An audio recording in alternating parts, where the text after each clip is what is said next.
আগরতলায় দূতাবাসে হামলার ঘটনায় ভারতীয় হাই কমিশনারকে তলব, মিশন থেকে ভিসা ও কনসুলার সেবা বন্ধের সিদ্ধান্ত।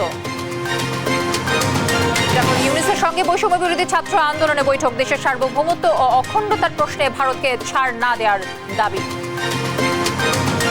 হিন্দু, মুসলিম, বৌদ্ধ, খ্রিস্টান এবং মুসলমান আমরা একসাথে সার্বভৌমত্ব এবং অখণ্ডতার প্রশ্নে আমরা লড়াই করব।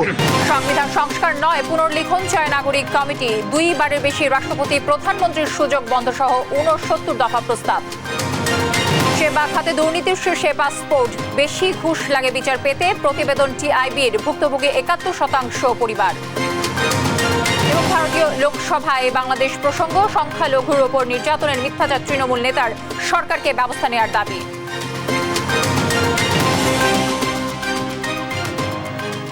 দর্শক, সংবাদ রাতে শুনছিলেন এটিএসটিএমটি বার সংবাদ শিরোনামগুলো, সঙ্গে থাকছে আমি তানজিয়া যুথি। এবার বিস্তারিত।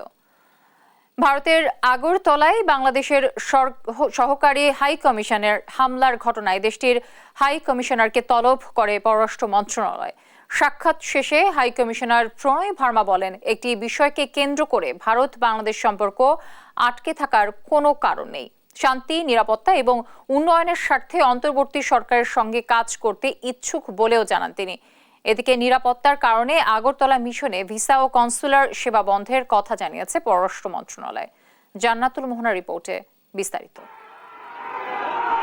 আগরতলায় বাংলাদেশের সহকারী হাই কমিশনে হামলার ঘটনায় মঙ্গলবার বাংলাদেশে নিযুক্ত ভারতীয় হাই কমিশনার প্রণয় ভার্মাকে জরুরি তলব করে পররাষ্ট্র মন্ত্রণালয়। পররাষ্ট্র সচিব এম রিয়াজ হামিদুল্লাহর দপ্তরে তাকে তলব করা হয়। মন্ত্রণালয় ত্যাগের সময় ভারতীয় বিবৃতি সন্তোষজনক হয়েছে কিনা জানতে চাইলে পররাষ্ট্র উপদেষ্টা বলেন, দুদেশের সম্পর্ক অক্ষুণ্ণ রাখতে বাংলাদেশের আন্তরিকতার ঘাটতি নেই। বাংলাদেশ কোনো পদক্ষেপ নিলে সেটি দৃশ্যমান হবে বলেও জানান তিনি।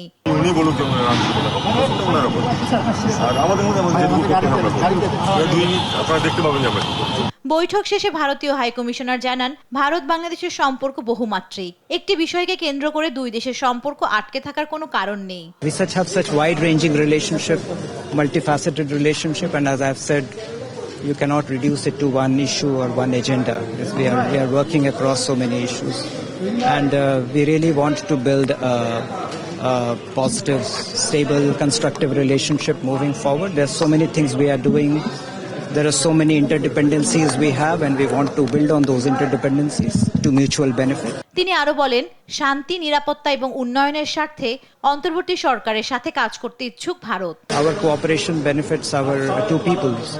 The number of positive developments that have taken place in our relationship in the last few months, whether it is trade, it is power transmission, supply of essential commodities, we have maintained a lot of positive momentum in the relationship. We are willing to engage with the interim government of Bangladesh, and we remain interested in working with the government of Bangladesh to fulfill our shared aspirations for peace, security and development. এছাড়া ভারত বাংলাদেশের বন্ধুত্বপূর্ণ সম্পর্ক বজায় থাকবে বলেও জানান ভারতীয় এই কূটনীতিক। জান্নাতুল মোহনা, দেশ টিভি, ঢাকা। দেশের সার্বভৌমত্ব ও অখণ্ডতার প্রশ্নে ভারতকে এক চুলও ছাড় দেওয়া হবে না বলে মন্তব্য করেছেন বৈষম্য বিরোধী ছাত্র আন্দোলনের আহ্বায়ক হাসনাত আব্দুল্লাহ। যমুনায় প্রধান উপদেষ্টার সাথে সাক্ষাৎ শেষে তিনি একথা বলেন। ভারতের সঙ্গে সম্পর্ক হলে হবে ন্যায্যতার ভিত্তিতে। কায়েস রাহাতের রিপোর্ট। মঙ্গলবার সন্ধ্যায় যমুনায় প্রধান উপদেষ্টা ডক্টর মোহাম্মদ ইউনূসের সাথে বৈঠক করেন বৈষম্য বিরোধী ছাত্র আন্দোলনের নেতারা। এ সময় দেশের সার্বিক পরিস্থিতি নিয়ে আলোচনা করেন তারা। বৈঠক শেষে সাংবাদিকদের সাথে কথা বলেন দলটির কেন্দ্রীয় সমন্বয়করা। জানান, বর্তমানে দেশের মাঠ পর্যায়ের পরিস্থিতি তথা সাধারণ মানুষ কি ভাবছে তা জানতেই ডাকা হয়েছে তাদের। হচ্ছে দেশের যে মাঠের যে পরিস্থিতিটা এবং হচ্ছে বিদেশি যে পরিস্থিতিটা, এটা নিয়ে আলোচনা হয়েছে। যে আমাদের কাছ থেকে সাবজেক্ট জানতে চাইছেন যে হচ্ছে দেশের কৃষকরা, মজুররা, রিক্সা শ্রমিকরা, গার্মেন্টস শ্রমিকরা আমাদেরকে নিয়ে কীভাবে এবং হচ্ছে সরকার তাদের জন্য কীভাবে কী করতে পারে সেই সকল বিষয় নিয়ে জানতে চাইছেন। আমরা জাস্ট হচ্ছে দেশের কী পরিস্থিতি, ক্যাম্পাসগুলোর কী পরিস্থিতি এবং দেশের মানুষ কী ভাবছে সরকারকে নিয়ে, সরকারকে কী করা উচিত সামনের দিকে এবং প্রশাসনিক ব্যবস্থা কীরকমভাবে চলছে, আমরা গ্রাউন্ড রিয়েলিটিটা সরকারের কাছে তুলে ধরতে চেয়েছি। এ সময় ভারতের প্রসঙ্গে হাসনাত আব্দুল্লাহ জানান, ভারতের সাথে সম্পর্ক হবে ন্যায্যতার ভিত্তিতে। একই সাথে ফ্যাসিস্ট সরকারের সাথে ভারতের যেসব গোপন চুক্তি হয়েছে তা প্রকাশ করার দাবি জানান তিনি। বরং ভারতের সাথে আওয়ামী লীগের সম্পর্ক হয়েছে। আমরা স্যারের কাছে আমরা জানিয়েছি যে ভারতের সাথে বাংলাদেশের ফ্যাসিস্ট সরকারের যেই অসম চুক্তিগুলো হয়েছে, গোপন চুক্তিগুলো হয়েছে, সেটি যেন প্রকাশ করা হয় এবং পানির যে ন্যায্য হিস্সা রয়েছে সেই হিস্সাটি যেন বাস্তবায়ন করা হয়। হাসনাত আব্দুল্লাহ বলেন, আওয়ামী লীগের হাতেই ইতিহাসে সবচেয়ে বেশি নির্যাতিত হয়েছে সংখ্যালঘুরা। এ সময় সার্বভৌমত্বের প্রশ্নে হিন্দু, মুসলিম, বৌদ্ধ, খ্রিস্টান একসঙ্গে লড়াই করবে বলে জানান তিনি। উত্থানের ম্যান্ডেট নিয়ে আসছে আপনারা। কায়েস রাহাত, দেশ টিভি, ঢাকা। ভারত পায়ে পড়ে ঝগড়া করতে চাইলে দেশের 18 কোটি মানুষ চুপ থাকবে না বলে হুঁশিয়ারি দিলেন নৌ পরিবহন উপদেষ্টা ডক্টর এম শাখাওয়াত হোসেন। মঙ্গলবার দুপুরে নারায়ণগঞ্জ ও চাঁদপুর নৌ বন্দর পরিদর্শন শেষে এসব কথা বলেন তিনি। এ সময় বাংলাদেশে অস্থিরতা সৃষ্টিতে ভারতীয় মিডিয়া ও রাজনীতিবিদদের দায়ী করে দুদেশের বন্ধুত্বপূর্ণ সম্পর্ককে ছেদ পড়লে ভারতে চরম মূল্য দিতে হবে বলে উল্লেখ করেন উপদেষ্টা। সহকর্মীদের তথ্য ছবিতে টুম্পা আফরোজের ডেস্ক রিপোর্ট। মঙ্গলবার দুপুরে নারায়ণগঞ্জ নদীবন্দরের নির্মাণাধীন প্রকল্পের অগ্রগতি পরিদর্শনে যান নৌ পরিবহন উপদেষ্টা অবসরপ্রাপ্ত brigadier general doctor M Shakhawat Hossain. এ সময় সাংবাদিকদের সঙ্গে ভারতের সাথে দেশের চলমান ইস্যু নিয়ে কথা বলেন তিনি। বলেন, ভারত পায়ে পাড়া দিয়ে ঝগড়া করতে চাইলে বাংলাদেশের 18 কোটি মানুষ সব সময় চুপ করে বসে থাকবে না। তারা যদি আমাদের পায়ে পড়ে ঝগড়া করতে চায় তাহলে আমরা তো সবসময় আর চুপ থাকবো না, আমাদের মিডিয়াও চুপ থাকবে না। এটা কি খুব ভালো লক্ষণ? ভালো লক্ষণ। প্রতিবেশী দেশের সাথে সম্পর্ক ভালো হওয়া উচিত। এ সময় ভারতীয় কিছু মিডিয়া ও রাজনীতিবিদ এ অস্থিরতা সৃষ্টির পেছনে দায়ী উল্লেখ করে তিনি বলেন, ভারতের সঙ্গে বন্ধুত্বপূর্ণ সম্পর্ক নষ্ট হলে তার কড়া মূল্য গুনতে হবে ভারতকে। এগুলো মিডিয়া আছে, কিছু পলিটিক্যাল পার্টি আছে যারা ইলেকশন করবে, তারা মনে করে এগুলো করে তারা ভোট টোট পাবে, হয়তো তাদের ব্যাপার। কিন্তু আমি আশা করি এবং মনে করি যে ভারতের সাথে আমাদের যে রিলেশন আছে সেইটা যদি নষ্ট হয় তাহলে ভারতের ক্ষতি হবে। পরে দেশের অর্থনীতির অন্যতম চালিকা শক্তি গার্মেন্টস বন্ধে বড় ধরনের ষড়যন্ত্র হয়েছে দাবি করে বলেন, এতে শ্রমিকরা জড়িত নয়, বরং একটি বড় মহলের অপতৎপরতাই দায়ী। এই গার্মেন্টস বন্ধ করার পিছনে বড় ধরনের ষড়যন্ত্র আছে। হ্যাঁ, এটা শুধু শ্রমিককে দোষ দিলে হবে না। এইটা কী ধরনের ষড়যন্ত্র আছে সেটা তো আমরা মোটামুটি টের পাচ্ছি। এর আগে সকালে চাঁদপুরে নির্মিতব্য আধুনিক নৌ পরিবহন পরিদর্শনে যান তিনি।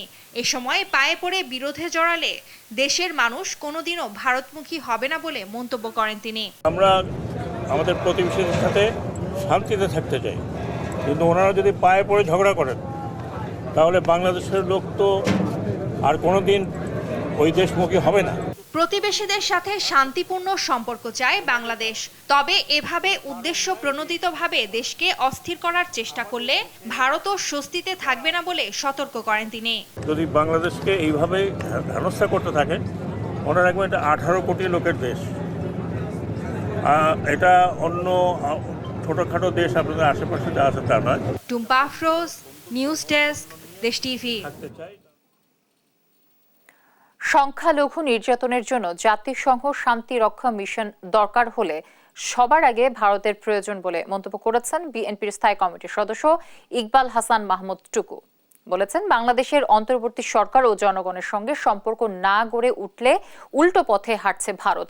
আর দেশটির গণমাধ্যম রাষ্ট্রীয় পৃষ্ঠপোষকতায় বাংলাদেশের বিরুদ্ধে অপপ্রচার চালাচ্ছে বলে অভিযোগ করেন দলটির সিনিয়র যুগ্ম মহাসচিব রুহুল কবির রিজভী। সাইফুল রিপনের প্রতিবেদন। ভারতের আগরতলায় বাংলাদেশের সহকারী হাই কমিশনে হামলা ও ভারতীয় গণমাধ্যমে বাংলাদেশের সংখ্যালঘু সম্প্রদায়ের ওপর নির্যাতন চলছে এমন মিথ্যা অপপ্রচারের প্রতিবাদে মঙ্গলবার নয়াপল্টনে দলের কেন্দ্রীয় কার্যালয়ের সামনে বিক্ষোভ মিছিল করে বিএনপি নেতাকর্মীরা। মিছিলে অংশ নেয়া নেতারা বলেন, পতিত ফ্যাসিস্ট আওয়ামী লীগের পতনের পর থেকে আবার তাদের পুতুল সরকার হিসেবে পুনর্বাসন করার ভারতীয় অপচেষ্টা ঐক্যবদ্ধভাবে রুখে দেবে দেশের জনগণ। বাংলাদেশের 17 কোটি মানুষ এক এবং ঐক্যবদ্ধ, তারা বাংলাদেশে মাটিতে আর সেই পতিত স্বৈরাচারকে বাংলাদেশের রাজনীতিতে দেখতে চায় না। এর আগে কেন্দ্রীয় কার্যালয়ে সংবাদ সম্মেলন করে সংখ্যালঘুদের ওপর নির্যাতন নিয়ন্ত্রণে ব্যর্থতার দায়ে ভারতে জাতিসংঘের শান্তিরক্ষা মিশন মোতায়েনের দাবি জানান বিএনপির সিনিয়র যুগ্ম মহাসচিব রুহুল কবির রিজভী। এ সময় অভিযোগ করেন ভারতের রাষ্ট্রীয় পৃষ্ঠপোষকতায় বাংলাদেশের বিরুদ্ধে অপপ্রচার চালানো হচ্ছে।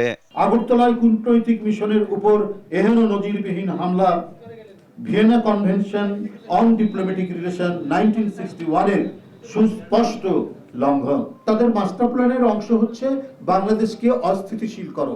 আপনারা শত শত মসজিদ ভেঙে মন্দির বানান, গরুর মাংস খাওয়ার অপরাধে নিরপরাধ মানুষকে পিটিয়ে মেরে ফেলেন। আগে নিজের দেশ সামলান, শান্তিরক্ষী বাহিনী আপনার দেশ ইন্ডিয়াতে মোতায়েন করুন। বাংলাদেশে ফ্যাসিস্ট সরকার পতনের পর ভালো প্রতিবেশী দেশ হিসেবে বাংলাদেশের জনগণকে সমর্থন করা উচিত হলেও ভারত উল্টো পথে হাঁটছে বলে মনে করেন বিএনপির স্থায়ী কমিটির সদস্য ইকবাল হাসান মাহমুদ টুকু। এরকম একটা রেজিম পতনের পরে গুড নেইবারের জন্য তাদের উচিত ছিল এই সরকার এবং বাংলাদেশের জনগণকে সমর্থন করা। সমর্থন না করে ভারত উল্টা পথে হাঁটছে। দুই দেশের সম্পর্কের জন্য জনগণের সম্পর্ক খারাপ করার ব্যবস্থা করছে ভারত নিজে। বাংলাদেশের কোনো ইস্যুতে ভারতের কথা বলার আগে নিজেদের অভ্যন্তরে নজর দিতে ভারত সরকারের প্রতি আহ্বান জানান ইকবাল হাসান মাহমুদ টুকু। যদি এনপি স্পেশাল সংখ্যাগরিষ্ঠদের জন্য যদি আসতেই হয় তাহলে সর্বপ্রথম ভারতে আসতে হবে। বহির্বিশ্বে এগুলো প্রচার করার চেষ্টা করছে এবং বাংলাদেশ সাম্প্রদায়িক দাঙ্গা করার চেষ্টা করছে, যেটা বাংলাদেশের মানুষ কোনোদিনও করবে না। তবে ভারতের চিন্তা করা উচিত বাংলাদেশ সম্বন্ধে বলার সময়, এই পিস কিপিং মিশনের কথা কিন্তু বলার সময় তাদের নিজেদের দেশে কি ঘটছে মাইনরিটির উপরে সেটা দিকে চিন্তা করা উচিত। বাংলাদেশের জনগণের সাথে বন্ধুত্ব না চেয়ে বিশেষ ব্যক্তির সাথে ভারতের সম্পর্ক চাওয়া আন্তর্জাতিক কূটনীতিতে বিস্ময়কর বলেও মনে করেন বিএনপির এই নীতি নির্ধারক। আন্তর্জাতিক ডিপ্লোম্যাটিক ওয়ার্ল্ডে এরকম ডিপ্লোমেসি কোনোদিন হয় না। সাইফুল রিপন, দেশ টিভি, ঢাকা। সংবিধান সংস্কার নয়, পুনর্লিখন চায় জাতীয় নাগরিক কমিটি। এজন্য সংবিধান সংস্কার কমিশনকে ৬৯ দফা প্রস্তাব দিয়েছে সংগঠনটি, যেখানে নির্বাচনের মাধ্যমে গণপরিষদ গঠন করে নতুন সংবিধান অনুমোদনের দাবি জানানো হয়েছে। পাশাপাশি সংসদের মেয়াদ ৪ বছর করা, রাষ্ট্রপতি পদে সরাসরি নির্বাচন এবং রাষ্ট্রপতি ও প্রধানমন্ত্রী পদে ২ বারের বেশি থাকার সুযোগ না রাখার প্রস্তাব করা হয়েছে। বিস্তারিত জানাচ্ছেন শিউলি রায়। সংবিধান সংস্কার নিয়ে বিভিন্ন মহলের প্রস্তাবনা নিচ্ছে অন্তর্বর্তী সরকার গঠিত এই সংক্রান্ত কমিশন। এরই অংশ হিসেবে মঙ্গলবার জাতীয় সংসদ ভবনের ক্যাবিনেট কক্ষে কমিশনের কাছে ৬৯ দফা প্রস্তাব তুলে দেয় জাতীয় নাগরিক কমিটি। সংবিধান সংস্কার নয়, পুনর্লিখনের দাবি জানিয়ে নাগরিক কমিটি বলেছে গণপরিষদ গঠন করে নতুন সংবিধান অনুমোদন করতে হবে। সংসদের মেয়াদ ৪ বছর করা, রাষ্ট্রপতি পদে সরাসরি নির্বাচন, রাষ্ট্রপতি ও প্রধানমন্ত্রী পদে ২ বারের বেশি না থাকা সহ গণভোটের বিধান রাখার প্রস্তাব দিয়েছে কমিটি।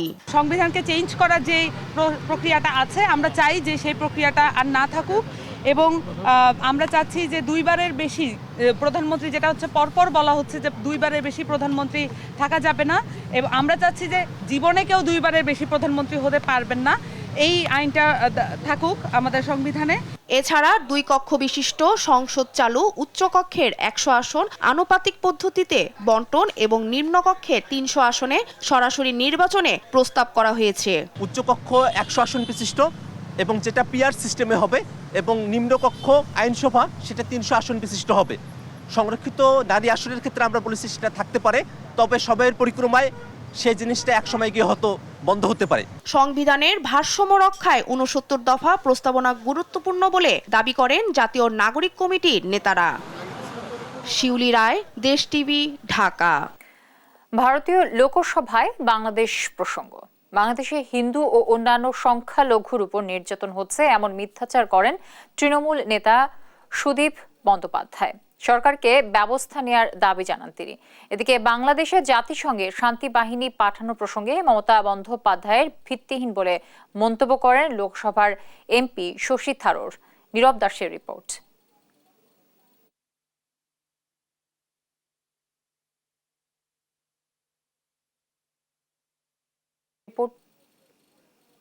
রিপোর্টটি এখনো প্রক্রিয়াধীন রয়েছে। আমরা পরবর্তী পেলে হাতে আমরা রিপোর্টটি দেখানোর চেষ্টা করব। অন্যান্য প্রসঙ্গে চলে যাচ্ছি। সেবা খাতে দুর্নীতির শীর্ষে পাসপোর্ট অধিদপ্তর, আর এরপরেই আছে বিআরটিএ, এমনটাই উঠে এসেছে টিআইবির গবেষণায়। মঙ্গলবার টিআইবি প্রধান কার্যালয়ে সংবাদ সম্মেলনে এ তথ্য তুলে ধরেন টিআইবির নির্বাহী পরিচালক ডক্টর ইফতেখারুজ্জামান। গবেষণায় দেখা যায়, পাসপোর্ট সেবা নিতে গিয়ে সর্বোচ্চ ৮৬% মানুষ দুর্নীতির শিকার। ঘুষ ছাড়া সেবা না পাওয়া, যথাসময়ে সেবা পেতে ঘুষ দিতে বাধ্য হন সাধারণ মানুষ। দুর্নীতির অভিযোগের কোনো সুরাহা না হওয়ায় দুর্নীতি কমছে না বলে জানান ইফতেখারুজ্জামান। আরও জানাচ্ছেন হাসান মাহমুদ। সেবা খাতে দুর্নীতির ২০২৩ সালের জাতীয় খানা জরিপের ফল প্রকাশ করে ট্রান্সপারেন্সি ইন্টারন্যাশনাল বাংলাদেশ টিআইবি। সেবা নিতে গিয়ে নানাভাবে দুর্নীতির শিকার হয় সাধারণ মানুষ। এ খাতে সবচেয়ে বেশি ৮৬% দুর্নীতি হয় পাসপোর্ট সেবা নিতে গিয়ে। গুলো সবচেয়ে বেশি দুর্নীতিগ্রস্ত, তার মধ্যে আছে পাসপোর্ট, অবশ্যই ধারাবাহিকভাবে সেটা হয়ে আসছে। একই সাথে বিআরটিএ এবং আইন শৃঙ্খলা রক্ষাকারী বাহিনী এবং বিচারিক সেবা, যে খাতগুলোর উপর আপনারা লক্ষ্য করেন, বিশেষ করে আইন শৃঙ্খলা রক্ষাকারী বাহিনী, বিচারিক সেবা, তাদের উপর অর্পিত দায়িত্ব কিন্তু হচ্ছে দুর্নীতি নিয়ন্ত্রণ করা। মূলত তারাই কিন্তু আবার দুর্নীতিতে বেশি নিমজ্জিত, সেই কারণেও দুর্নীতির ব্যাপকতা গভীরতা বেশি। টাকার অঙ্কে সবচেয়ে বেশি ঘুষ দিতে হয় বিচারিক সেবা পেতে। আইন শৃঙ্খলা রক্ষাকারী সংস্থা ভূমি সেবাতে ব্যাপক ঘুষের লেনদেন হয় বলে উঠে আসে টিআইবির গবেষণায়। ৭০.২% উত্তরদাতা কোনো না কোনোভাবে দুর্নীতির শিকার হয়েছেন। যারা ঘুষ দিতে বাধ্য হয়েছেন তাদের ৭৭.২%-এর মধ্যে ঘুষ না দিলে সেবা খাতে সেবা পাওয়া যায় না, কাজেই তারা ঘুষ দিতে বাধ্য হয়েছেন। দুর্নীতির অভিযোগের কোনো সুরাহা না হওয়ায় দুর্নীতি কমছে না বলে জানান টিআইবির নির্বাহী পরিচালক ইফতেখারুজ্জামান। যারা পদক্ষেপ নেওয়ার কথা তারাই কিন্তু এই যে দুর্নীতির ফলে যে অর্থ অর্জিত হয় তারা লাভবান হন তার মাধ্যমে, যে কারণে এটা নিয়ন্ত্রিত হয় না।